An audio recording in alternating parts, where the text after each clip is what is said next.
Bupilasu's Festival of Founding is in preparation in the small oceanside village of Cliffterra. The people are making their foods, preparing their best costumes, and getting ready for the spectacle this evening. The festival celebrates the independence of Bupilasu from the nation of Esmine. It's a time of celebration and unity. As the afternoon gives rise to night, people are laughing and dancing, eating their great meals and feasting, all while having a good time. A few select individuals that evening are carrying out various tasks before they head out to the party, each one accomplishing small feats on their own. Later that evening, as fireworks are bursting in the open skies and people are crowding in the streets, telling tales of great stories of battles fought long ago, a faint purple glowing dot appears in the sky, failing to draw much attention. However, as the dot expands across the night's atmosphere, it is realized that the small purple dot is truly a meteor. Most people, too drunken to care, don't bat an eye. It's not like a meteor is anything spectacular.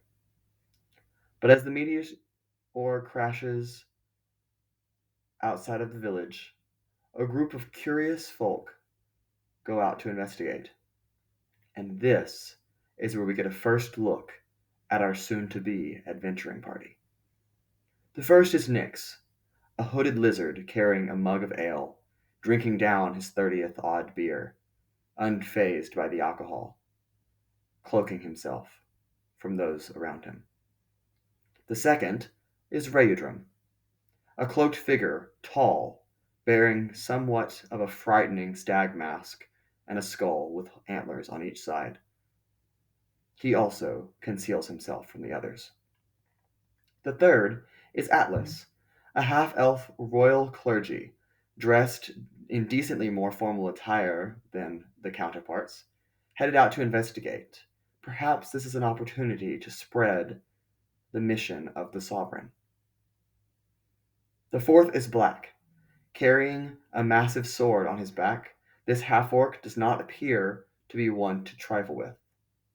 Bulging muscles would indicate that this is someone to leave alone. The fifth is Dr. Henry Jones Jr., carrying both a sick fedora on his head and a nice whip, easily identifies him as an adventurer amongst the rest of the group.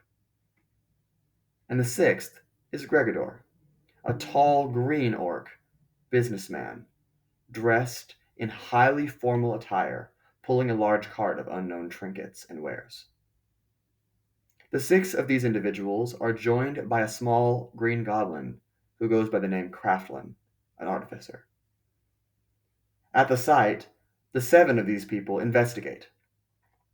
The meteor, right in front of their eyes, emits a light, luminous purple, and it begins to crack.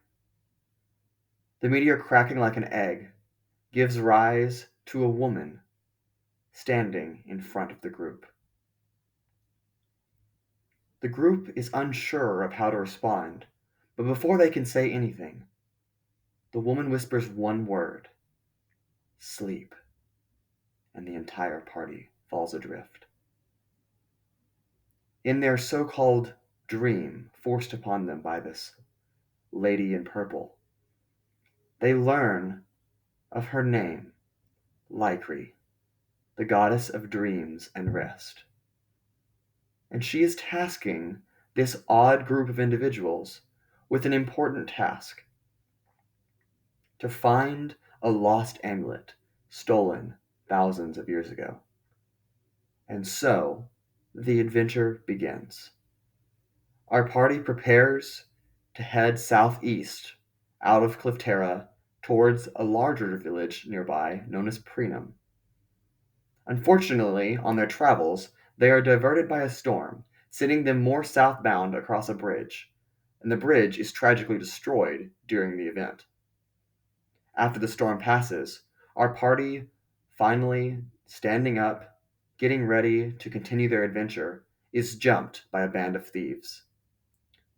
And they do fend them off successfully, but Craftlin, the small goblin, volunteers to stay behind and fix the bridge that had been destroyed, while the rest of the party, our main adventuring group, heads south, now having to find a new way on their path.